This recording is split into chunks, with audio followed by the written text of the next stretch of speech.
తెలంగాణలో భారతీయ జనతా పార్టీ గట్టిగానే ఫోకస్ పెట్టింది.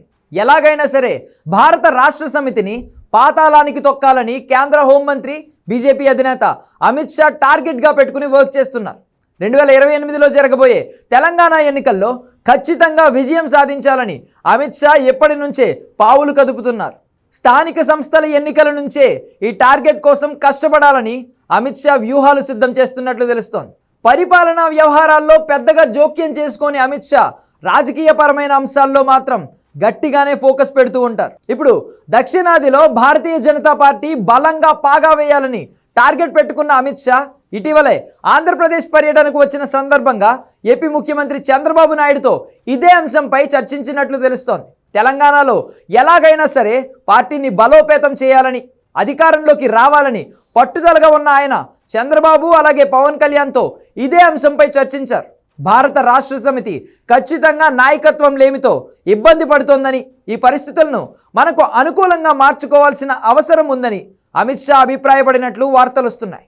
రేవంత్ రెడ్డితో బీజేపీకి ఇబ్బందులు లేకపోయినా భవిష్యత్తులో భారత రాష్ట్ర సమితితో ఇబ్బందులు ఉండే అవకాశాలున్నాయని, కేటీఆర్ నాయకత్వంపై ఆ పార్టీ నాయకులకు నమ్మకం లేదని, కేసీఆర్ ఎప్పుడు బయటకు వస్తారో క్లారిటీ లేదని అమిత్ షా కొన్ని కీలక అంశాలను ముఖ్యమంత్రి చంద్రబాబు వద్ద చర్చించినట్లు తెలుస్తోంది.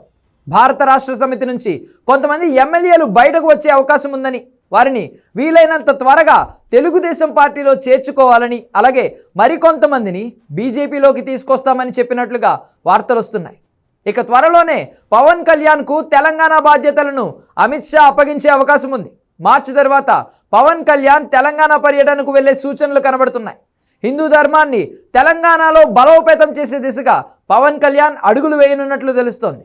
కొన్ని జిల్లాల్లో తెలుగుదేశం పార్టీ బలంగా ఉండగా ఆ జిల్లాల్లో ఉన్న టీఆర్ఎస్ ఎమ్మెల్యేలను తెలుగుదేశం పార్టీలోకి తీసుకొచ్చే అవకాశం ఉందని ప్రచారం జరుగుతోంది.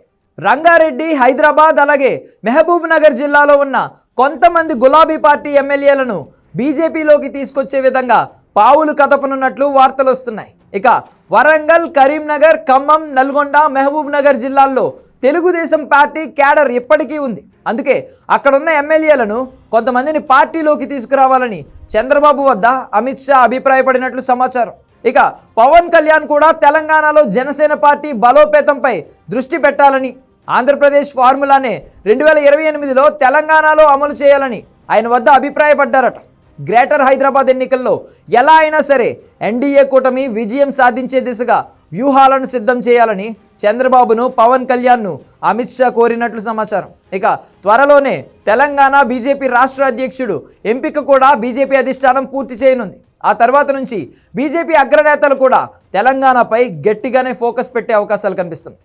తెలంగాణలో కాపు ఓటు బ్యాంక్ కూడా కొన్ని ప్రాంతాల్లో బలంగానే ఉంది. ప్రధానంగా హైదరాబాద్లో కొన్ని చోట్ల కాపు ఓటు బ్యాంక్ ఉంది. దానిని పవన్ కళ్యాణ్ బీజేపీ వైపు ఎంతవరకు తిప్పుతారు అనేది చూడాలి.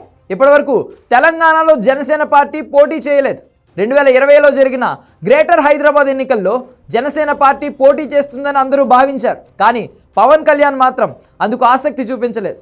అయితే వచ్చే ఎన్నికల్లో మాత్రం ఆంధ్రప్రదేశ్ ఫార్ములాను గ్రేటర్ హైదరాబాద్ ఎన్నికల్లో అమలు చేసి హిట్ కొట్టాలని భావిస్తున్నట్లు సమాచారం. ఇక తెలుగుదేశం పార్టీకి డిప్యూటీ మేయర్ పదవిని ఇచ్చేందుకు కూడా బీజేపీ సిద్ధమైనట్లు తెలుస్తోంది.